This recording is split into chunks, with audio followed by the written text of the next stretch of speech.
เอาพี่น้องเนาะเปิดภาพขึ้นมาอีกบรรยากาศช่วงแรงๆพี่น้องเนาะเท่าพี่น้องเลยคอยคำลงแรงเนาะขันว่าอันอุดมสมบูรณ์นี่เพียงเนาะขันมีรถมีรางเนาะน้องปัจจัยก็มักอยู่แบบนี้แหละพี่น้องเนาะขันว่าอนาคตมีเงินมีคำแบบว่าพอแบบว่าเลี้ยงครอบครัวได้แล้วพี่น้องเนาะมีครบทุกอย่างแบบว่าพอมีอยู่มีกินนะพี่น้องเนาะก็อยู่แบบธรรมชาติเป็นแบบพี่น้องมันจังสบายใจแบบเงียบสงบดีเนาะเฮ็ดให้เฮ็ดสวนไปพี่น้องเอ้ยอันนี้เว้าเรื่องอนาคตพี่น้องเนาะแต่ว่าจักสิเฮ็ดได้หรือบ่พี่น้องเนาะตอนนี้ก็ยังบ่ทันมีพี่สังเป็นของตัวเองพี่น้องเนาะมีแต่โทรศัพท์กับไม้กันสั่นนี่แหละพี่น้องเอ้ยคอยเฮ็ดคอยหาคอยสร้างไปพี่น้องเนาะเอาพี่น้องเนาะก่อนอื่นเบิดกาจังได้พี่น้องเนาะกับทักทายสบายดีสวัสดีพ่อแม่พี่น้องสบายดีป้าลุงแล้วก็ FC กันเบิดสุขูสุคนบนสมองสุบอลเพราะว่าสิอยู่พังลาวฝั่งไทยและอยู่ทางต่างประเทศเด้อพี่น้องเด้อกันยินดีต้อนรับเข้าสู่ช่อง YouTube น้องพัดไซชาแนลอีกแล้วพี่น้องเนาะสบายดีพี่น้องรอบแรงๆพี่น้องเนาะรอบค่ำๆมื้อนี้ก็ได้เกี่ยวเขามาหาทางไอ้อาจเพิ่นอีกเทื่อนึงพี่น้องเนาะหลังจากที่ว่าเที่ยงเขาก็ช่วยกันคนดินคนยังอะไรพี่น้องเนาะน้องไซก็ได้ออกเมื่อเฮ็ดเวียกอยู่เรือนพี่น้องเอ้ยแล้วเวียกก็กลับเข้ามาอีกคือว่าสีบดคือพ้นสิตกนี่แหละพี่น้องเนาะเจ้าว่าพ้นสิตกประจักมือแรงนี่เนาะยานอยู่ครับตกสิบุญประจักบุญบ้านได้หมื่นนี่เนาะแม่นบ่บุญบ้านค่อยบุญกับบ้านเฮาคือกันเลยบ้านน้อยบ้านเฮาคือกันแล้วบุญซิโนเขาเอิ้นแม่นบุญซิโนโดยวันที่18พี่น้องเนาะก็ถือกับมื้อวันอาทิตย์พี่น้องเอ้ยเพราะว่าปกติเพิ่นเสียดอยู่วัดใหญ่หลักเมืองเนาะแต่ละปีแต่ว่าปีนี้นี่ย้ายเข้าไปในบ้านน้องขี้ต้มเพิ่นเฮ็ดบุญพระเวทแล้วเพิ่นเฮ็ดบุญพระเวทก่อนนะเลยบ่มีวัดใหญ่บ้านใหญ่ว่าง่ายก็เลยเพิ่นเลยให้บ้านน้อยเป็นเจ้าภาพแต่มื้ออื่นเป็นมื้อจูดมีแต่เป็นมื้อตั้งพี่น้องผู้ใดอยากรับชมบุญบ้านบ่าวนิวหรือว่าบ้านทางบ่าวพันชัยก็ฝากติดตามช่องบ่าวนิวเด้อพี่น้องเอ้ยวันนี้จะสิไปพุ่นบ่มื้อโดยถ่ายคลิปอยู่พุ่นแหละไปขายเครื่องบ่ถ่ายคลิปปกติถ่ายคลิปแล้วล่ะโดยแชร์พี่น้องเบิ่งโอเคอย่างเนาะว่าบุญบ้านครับเป็นแนวใดบางคนอยู่กรุงเทพกรุงไทยบ่ได้มาเฮิงก็ได้พอได้เบิ่งคลิปกันเนาะพอได้ดีใจบ้านในเตียงอยู่บ่เนาะบุญมาบ้านในเตียงคนหลายเด้บุญบัดโคจังหวะไปรอรุ่นรอชมเบิ่งพี่น้องแต่ว่ามันสิบ่มีโรงทานโรงหยังปานใดพี่น้องเนาะแบบแจกนอกแจกน้ำนะบ้านเฮานี่บ่ค่อยเห็นกันเห็นก็ส่วนน้อยบ่คือน้อยบ้านโคกแจกหลายพี่น้องกับอย่างมันเป็นบ้านยูทูบเบอร์แน่พี่น้องเอ้ยมื้อน้องมาใช้เข้าไปเจ้าก็ไปบ่บ้านโคกไปแล้วขอแจกน้ำซอยน้อยเตียงบุญบ้านเฮาจักสิมีหรือบ่แม่ข่อยก็ไปแจกเหมือนเฮ็ดซาเขียวกับเฮ็ดน้ำข่อยก็สิเฮ็ดบ่เนาะจักเฮ็ดแต่เลี้ยงบ่กับก็แล้วแต่เฮาศรัทธาเฮาอยากเฮ็ดน้ำยังไปจะสิเฮ็ดอยู่บ่แหละเฮ็ดบ่เบิ่งก่อนเนาะแต่บ่ได้เฮ็ดดอกข่อยฮะเพราะว่าเจาะเลยเนาะบ่ได้นัดบ่ได้หยังกันเลยโดยเอาเบิ่งก่อนบ่นิวก็ได้เจ้ามันคือว่าขายน้ำอยู่บ่ทางผู้ดอกขายกะบ่ค่อยบ่อย่าว่าในนั้นก็เนาะอย่าถามจู้เลยเนาะเอาพี่น้องเอ้ยจังได๋กับปะเอาไปนั่งหลินนำทางไอ้อาเพิ่นยังจะเอารถมายังนี่เบิ่งค่อยมาเหยียบนี่แหละพี่น้องเอ้ยค่อยมาเหยียบนี่แหละเอารถมาเหยียบให้เราโอ้เหยียบให้มันแน่นเพื่อตัวเองให้ดอกพี่น้องเอ้ยหน่อยฝนตกมาสิบ่มีทางเอี้ยวเหยียบเพื่อตัวเองบ่ได้เหยียบเพื่อไอ้อาซ้ำบ่โอ้ยเหยียบเพื่อไอ้อาใช่ดอกแกโตเนาะอีกแล้วเนาะเหยียบเพื่อไอ้อาเลยช่วงนี้ก็เซ็นแต่น้องพัดไส้กับบ่นิ้วพี่น้องเนาะประจำอยู่เพื่อนนี่พี่น้องเอ้ยยังแมนก็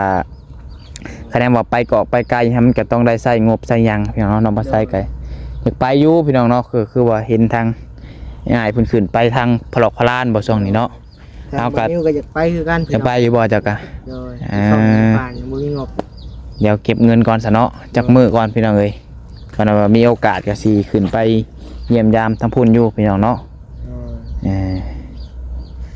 โอเคซะปะใช้พุ่นเช้าแล้วบ่ส่วนดินนี่ เป็นพักก่อนดู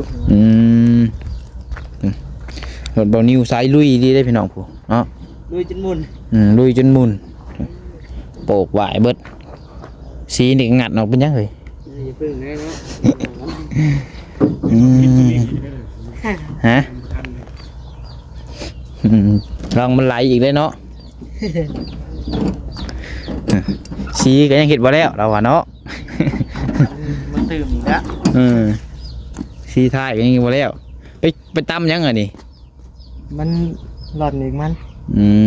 งั้นเราไปตำนั่นนี่ใช่เจ้าของรถนี่ไปใช่เจ้าของรถนี่เมื่ออะไรบ่โอ้อยู่ในพุ่นโอ้ยก็ได้ว่าอยู่ใส่ เจ็บเนื้อ เคยก็ได้ว่าเมื่อเลยฮะสบายดีเด้อเด้อโอ้โดยยังพายกินหมี่อ่ะนะ เพิ่นมีแลของรถ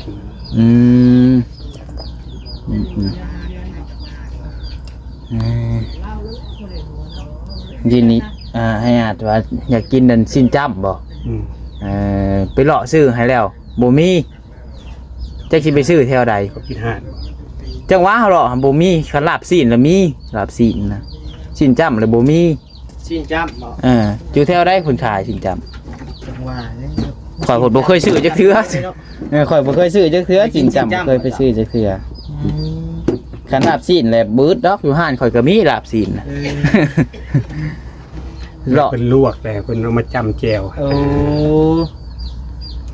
ซอยจ้ำ เห็นแบบนั้นเอาก็ได้บ่ จุซอยจ้ำเนาะ บ่ได้ซุปได้ มันลวก มันแต่ขนาดนั้นก็มื้ออื่นคนเอามื้ออื่นเฮาสิ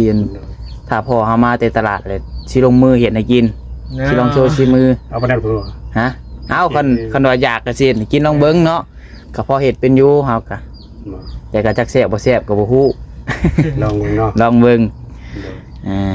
เอาขอบใจดวงนะ โดย เจเรื่องนะ เพราะว่าพอเพิ่นมาแต่ตลาดก็สวยแน่พุ่นแล้วเพื่อเพิ่นซื้อเครื่องซื้อของแล้วประมาณ 10:00 น 11:00 นพอดีรอบเที่ยงนะมื้ออื่นประมาณรอบเที่ยงคันแน่บ่มีหยังผิดพลาด คันบ่ผิดพลาดก็นิ่งๆเนาะ โดยคันเพิ่นบ่ปิดห้านได้แล้วมื้ออื่นนี่คือว่าได้ยินเพิ่นว่ามีบอกมีบุญบ้านเนาะยันเพิ่นปิดห้านบุญบ้านจักลืมเลยเฮาก็คันละ เอาไว้มือใหม่ก็ได้ คันละบ่ปิดห้าน เสียบไม้เนาะ แม่นจิเพราะว่าเพิ่นไปลงตลาดแล้วมาตอนเช้ามันจังซีนใหม่แน่หั่นนะอันตอนแรกก็ซีนมันบ่อยากไม้ซีนบางห้านก็เพิ่นขายบ่เบิดเพิ่นก็มาขายมื้อ1 2มื้อเพิ่นก็ขายบางห้านเนาะเมื่อน่ะบ่แม่นว่าลืมว่าหยังได้ไปเลาะซื้อให้แล้วเลาะแค่ตลาดดอกตลาดแรงก็บ่เห็นถามหาได้กับมีแต่ลาบซีนว่าเพิ่นบ่เฮ็ดจริงจำจักให้ไปซื้อหานใดฮะก็บ่เคยซื้อแน่เพราะตัวเองก็ขายของกินบ่ได้สู้ไปซื้อของกินนะ บ่เป็นหยัง เตียงสิฮักได้เนาะมัน ฮะ เตียงสิฮัก เว้าข่อยนั่งเขาเดียวนึงว่าสิฮัก มันเขานั่งจะมา บ่ฮักดี บ่ฮักติเนาะได้ลุยวัดมือเลยบ่มื้อนี้ ก็บ่เบิดมือก็ชุดแน่เฮ็ดแน่เฮ็ดไปนำชุดไปนำพักผ่อนไปนำ เหนื่อยอยู่บ่ กับมืออยู่ เหนื่อยแต่ก็สู้เนาะ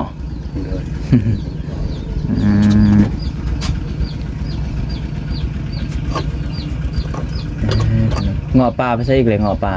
เมื่อแล้ว เมื่อไรเมื่อแต่พูดเลยบริมาเลยบ่ บ่มือวางบ่าย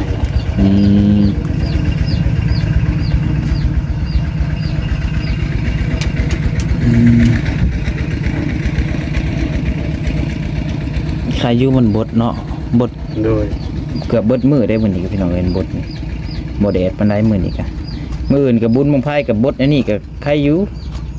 บ่ม่วนเด้ ฮะ คันบดแล้วบ่ม่วน เอ้าคือว่าบ่ม่วน บุญบังไฟบดแล้วบ่ม่วน แฮงม่วนล่ะว่ามันบ่แดด แม่น ฮะ ขี้เมฆลายได้ มันเสียงฝนตก เอากับบ่ให้ฝนตกเลยเนาะมันบดซื่อๆหั่นนะ แดดลายกระลิ่นม่วนฮ้อนแดดลายกะเป็นบรรยากาศเดินซัมมือนี่พอดีอยู่บ่แดดบ่ฝนบ่ตกกันฝนตกกระลิ่นบ่ได้อีกเนาะ บังไฟหลายบ่ปีนี้ ยังบ่ฮู้ เหมือนสรุป แม่นจักหลายบ่หลาย จดชื่อบ่ จังว่าดิแต่ละปีกับเพิ่นบ่ได้จดติมีแต่ไผซื้อมาก็ไปจูดโลดแต่ไผอยากซื้อไปจูดก็ไป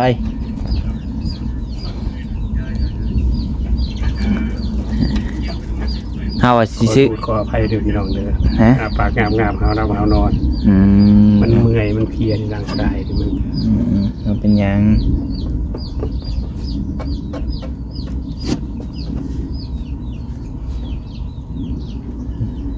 ปกติก็นอนเว้นอยู่บ่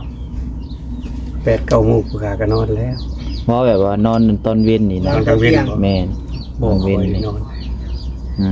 บางคนนี่นอนเว้นได้บางคนนี่เนาะ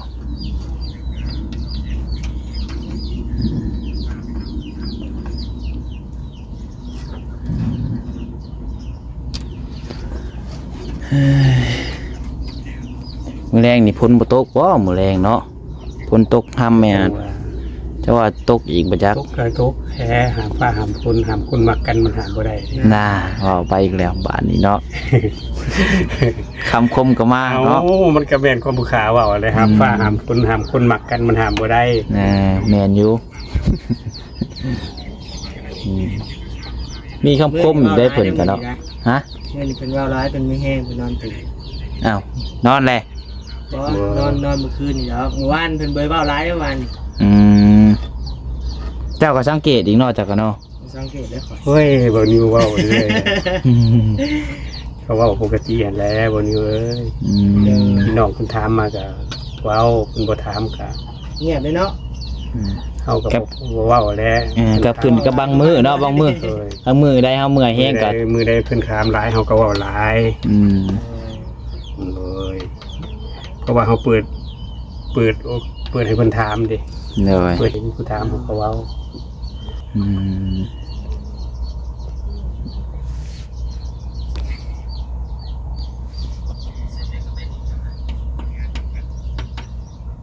ยังสิส่วนต่ออีกอยู่บ่นี่ คิดว่า คิดว่าสิเศร้าแล้ว พอเจ็บแอวแฮง คิดว่าสิชวนต่อ คิดได้ว่าสิส่วนต่อซะดอกอยู่แล้วแล้วว่าเนาะ คันว่าพัดไส้ว่าอยากส่วนต่อก็สิ ก็แล้วแต่เนาะ ก็แล้วแต่ จับกล้องให้ดอกบ่ดีเลยนะ อ้าวหยุดก็หยุดแล้วเนาะพักผ่อน มากินนะแม่มีเจ้านี่มาเข้ากล้องเพิ่นมึงดูนี่ บ่าวโสดบ่น่ะ โสดแต่บ่สด โสดแต่บ่สดนะ 4ใส่5ก็เป็น9ได้ สิชวนอีกแล้วบ่ฮะเบิ่งมาเบิ่งเพิ่นกันซะมาขับมาเลยคือรู้สึกสิวินหัวเว้ยจักเป็นแนวใดเว้ยกินข้าวบ่ตรงเวลาบ่จักเนาะรู้สึกขับมาแต่ละมื้อเลยเมื่อยแล้วมื้อนี้มันกินข้าวเที่ยงได้นี่กินแต่ว่าสิกินพดซื้อต้มไก่เมื่อวันทางขึ้นนี่นะเมื่อพอดหมุดมีเข่าเข่ามีหมด หมดแล้วมีเข่าติดหลังมัน แคนเซิลหมดมีเข่าวะเนาะเข่ามีหมดพี่น้องเลยเนาะ หมดพากินเขาบ่ได้นะ หมดมีเข่าวะเข่ามีหมดเลยบ่ได้กินพอควันเนาะกินข้าว2 ค่ำ 1 วันเที่ยง เขามีหมดอยู่หัวกันทั้งประเทศเลยนะ FC ก็จะสิว่าควันจะมาจากอะไรเนาะข้าวมีหมดแล้วอ่ะโอ้ย เรายังเจ้าแล้วว่า ใครแต่โบแมนหมุดมีเข่าคันหมุดมีเข่าแหละพอแห้งเนาะเอาอีกจักรอบก็ 4 5 9 9 รอบโอ้ 29 18เอา เอาแล้วบาทแห้งเพิ่มขึ้น บ่ก็รอดแต่ เขาได้18กันเนาะ ข้างทีข้างเลย อืม แล้วก็เมื่อยแล้วแล้วก็เบาแล้วเบาข้างขึ้นเขาก็เมื่อยอยู่เอาก่อนน้อยเดี๋ยวมันพงคือตัวนั้นโน่ฮะ แม่นเขาเดียวเนาะมันตัวนั้น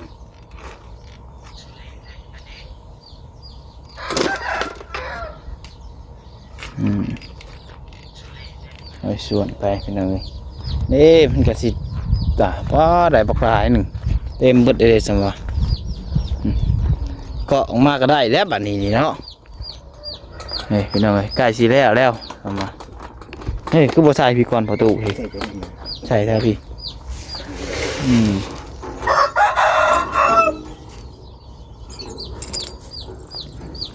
ได้หลายเติบแล้วนี่คะแนนว่าได้ชวนได้เห็ดนี่อีกมืออื่นมือฮือ2-3 มื้อก็คือสิแล้วอยู่ประจักนี่ยัง3 กองหนึ่งเนาะ ท่านได้เห็ดคือมือนี่นะ3 มือคือสิแล้ว 3 มือ4 มือ 3-4 มื้อ ที่ไป4 มือไปเอาเป็นเห็ดคือมือนี่ สำหรับผลบ่ตกเนาะ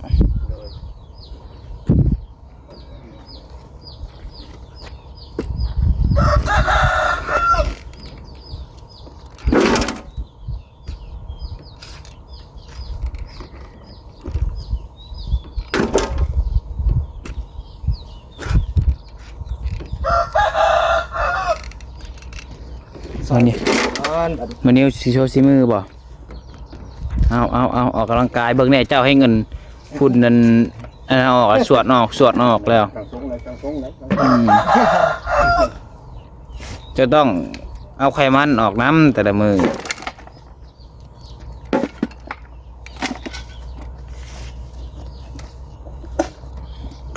ส่วนตัวนี้คือนักเนาะ นักไหล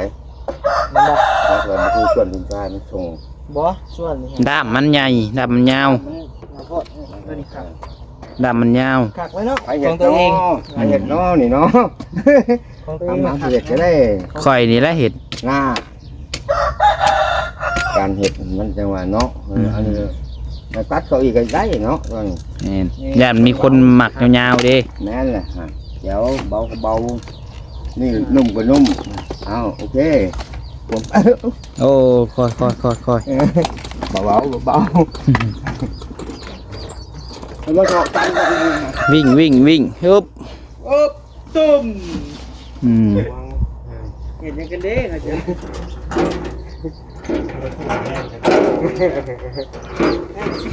แรงเอง ไม่แต่งมามันแรงเอง แรงเองมันเป็นเองมันนี่เอ้าไอ้นี่เจ้าจะเห็ดไม่ได้บ่ได้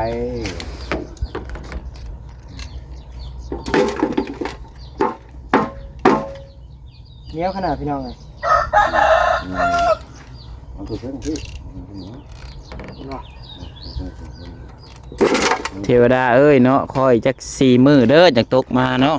ตกแห้งโลด จะไปหามฟ้าหามฝนนะหามฟ้าหามฝนหามคนมักกันมันบ่ได้นะ ไปอีกแล้ว คำคมเพิ่นมาอีกแล้วเนาะ ตกมาแล้ว น่ะมีแต่ละห้องบาดนี่ มีกระซิเต็ม อืม ใครจะเนาะห้องบุตร ห้ามฟ้าห้ามพ้นบ่ได้เพิ่นว่าเนาะ จริงๆมันจะเกิด แต่คันห้ามเบานิ้วมันเศร้าเฮ็ดเวียกนี่ห้ามได้อยู่ได้เนาะ หามบ่ได้เนาะ บ่ได้ คันเพิ่นขึ้นแล้วก็ซ้ำบังไฟไปตรวจ ย่องเอาอีกแล้วเนาะ บ่ได้แล้วบ่นิ้วหามบ่ได้แล้วคันเพิ่นได้ขึ้นแล้วก็โอ้ บ่มีหยุดติ โอ้ยตรวจซ้ำบังไฟเพิ่นแล้ว เท่าขันบังได้มันแตกเลยก็แล้วเนาะ กับกานี่แหละเคยกาเลยทำมาเลยทำบ่ได้ไปน้อยนึงกะ ก็มีแฮง นี่ไงบ่ได้ยังกะยา คันบ่ได้ไปข้างนอนก็บ่รับ นอนก็บ่รับผิดไปผิดมาโอ้จากไปเด้ จักไป ได้อยู่ว่าอื่นไปนะ ที่แต่บ่ค้ำบ่ติที่แต่บ่ ไม่ ค้ำ ถนน ที่แต่บ่ค้ำแม่นบ่ นี่ก็บ่คำจะไป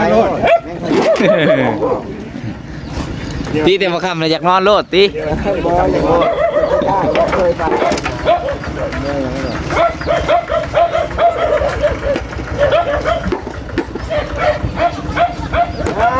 เอ้า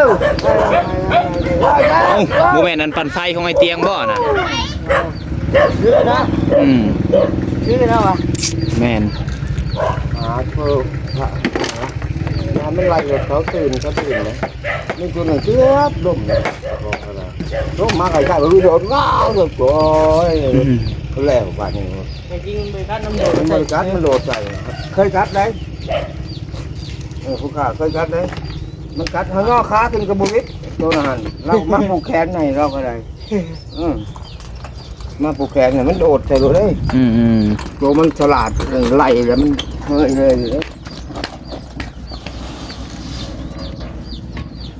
จะก็แล้ว สาม 3แล้วเนาะ โป๊กเอาล้ออย่าเอาครบเอาขี้อยู่คู่นี้นี่ก็เป็นไรเนี่ยจะเนาะนี่แหละขี้อยู่คู่นี้คู่น่ะนี้ขี้เนี่ยอยู่มันน่ะ โดยสู้ๆปานนี้ข่อยเป็นกำลังใจให้ได้อบัด นี่แหละนะจ้าเถอะกำลังใจให้เอา ให้บ่าวนี้ออกกำลังกายเนี่ยเนาะโอ้ใส่เสื้อคู่ก็นี่มื้อนี้เนาะ ผ่อนตั้งทรง โอ้เจ้าหาแล้วใส่เสื้อคู่ก็ไม่อาจนี่ ได้แล้ว เป็นคนละลายแต่ว่า สี กะโลมาเด้อมื้อหน้าเด้อ เด้เจ้าก็เปลี่ยนของไออาจได้ใส่นี่ ไออาจส่วนลุงอาจเนาะเป็นการอยู่ลายแล้วพี่น้องเอ้ยเธอเอิ้นพออาจก็ได้50เท่าไหร่เจ้า คิดขวด ซ้ำกันเลยก็พอค่อย50 แต่ว่าเฮาอันติดปากก็ได้เอิ้นอ้ายก็เลยนั่นเลยเนาะ จะเทินเลยเนาะเป็นยังดอก เราก็เชิญเนาะ นี่จะให้ได้พ เอา อ ความจริงมาเล่ากันหมดนะ บ่เห็นเจ้ารอนะ เจ้าบ่อยากเป็นหนุ่มอีกครั้งบ่ บาตูบี้เอ้ย จะมีเฟซเราบ่ นี่ ต้อง ให้กูลิเก ลิเกว้าวไปแล้วรอโพดบ่ พระเอกลิเก ว่าเจ้าว่าขี้ร้ายหรืองาม ชุดน้ำหันแล้วเนาะโธ่ เกเนาะเอาช่วงกี้ก็ยังน้อยพอก็มักลิเกแล้ว สมัยตะกี้นี่บ่แม่นจังเว้าเลยเดินผ่านนี่ผู้สาวนี่บ่แม่นจังเว้าเลยลบเป็นแถว เป็นหยังตัวนั้น เขาญาติ เขานั่นบ่อยากเห็นเขาบ่อยากเห็นต้องขี้ร้ายนะ ลบเป็นแถวติอย่างกายนี่ อยากให้ลบเป็นแถว เดี๋ยวจะชื่ออันขออนุญาตนำพี่น้องเลยเดี๋ยวยาแล้วผมว่าดอก คือบ่แม่นเขามักได้เขาลบ โอ้แมนอันนี้ เขาจะมักเขา แมนเลยแมนน้ำหนักอยู่ คิดแล้ว เขานะ คิดแล้วว่าสมัยอ้ายนี่บ่อยากเว้า ว่ามันเหนื่อยเนาะ เมื่อย ส่วนดินต่อดีกว่า คิดก็ได้แต่คิดแต่ว่ามันมดไปแล้วเนาะมดไปเลยคือกูเมื่อยอยู่นะเอาแก่เลยโอ้ย ไอ้อาจเคยมีครอบครัวมาก่อนบ่ไอ้อาจ เคยมี อ๋อ มีแต่อายุ18 9โอ้ มีลูกแล้ว ลูกคนเดียว เบยทามเลยน้อง แม่ ถามแล้ว เรื่องลูกอยู่ได้ โดยถาม ค่อย เราตัวนี้ก็ถามเบา ยังขอยยังบ่ทันบ่เคยฮู้ ถามแล้ว ยังบ่ ยังบ่ แล้วถามแล้วคิดตัวเก่ากันก่อนเบิ่งก่อน ว้าว เอ้ยบ่เคยถาม คือว่าข่อยมันยังบ่เคยถามนะ เคยถามแล้ว ถามก็ถาม เคยถามแต่เอื้อยแล้ว ข่อยยังบ่เคยถามด้วยเรื่อง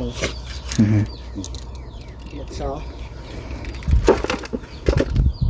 มีเมียแต่ยังน้อยผู้ บ่น้อยแล้ว18 19 โอ้ซ้ เฮานี่แหละ ำซ้ำกับบ่าวนิวช่วงนี้เนาะโอ้บ่าวนิวยังบ่ได้ฮอดเมียซ้ำเจ้าเนาะ ให้ถามแล้ว มีผู้เดียวแล้วก็แล้วเลยบ่ มันก็บ่มีความรับผิดชอบดอกเขาช่วงนั้นก็ยังจังน้อยคือว่าเป็นเต้ารุ่น ช่วงคุณเนาะ น้อยแต่ย้อนว่ามันบ่มีความรับผิดชอบอันนั้นจะก็เลิกลากันไป เดี๋ยวนี้เราอยู่ใช้จักคุณน่ะ บ่เว้าถึงแล้วไม่จ้าอยู่สนามไซนี่ครับว่าสนามไซเฮานี่แหละ ใช่เฮานี่ คนเซโนคือกัน อยู่อยู่บ่เด่น ยังอยู่บ่กับบ่จักแล้วเลิกลากันไปเลยครับแต่ เอาอยู่นำกันได้จักปีอ่ะ ประมาณ19 โอ้อยู่เพิ่งนี่เนาะ บ่ 3 อายุ18 9เป็นอายุสัก3ปี ได้ ได้13ปีได้13ปีเนาะ เอาเมีย19 ปี โดย อยู่นำกันได้ฮอด23 ปี เท่า3 ปีอายุได้บ่แม่นอยู่นำกันเท่า3 ปีบ่แม่นเด้ อยู่เท่า3 ปี อายุ19 ปีแล้วบัดนี้ ก็อยู่นำกันก็ประมาณ3-4 ปีประมาณ 4-5 ปีพุ่นแหละ4 ปี เมื่อตอนดิน อย่าไปบอกถึงมันเลย ทำไมไม่ให้พูดถึง มันบ่อยากไป ยัง ก้า คิ ว ด ไกล ถึงเขาเลยไม่หา มันเฮาบ่อยากไปก้าวไกลขึ้นเขา เดี๋ยว ทางครอบครัวใหม่เฮาบ่ต้องไปบอกถึงกันแล้วนี่แต่ต้องที่ครอบครัวเขา เลย ในจิตของเขาจิตของดุ้งโย้ย แทนตื่มหั่นนะ เห็น ได้เท่าไหร่ละ6 เขาแล้วยัง3 โอ้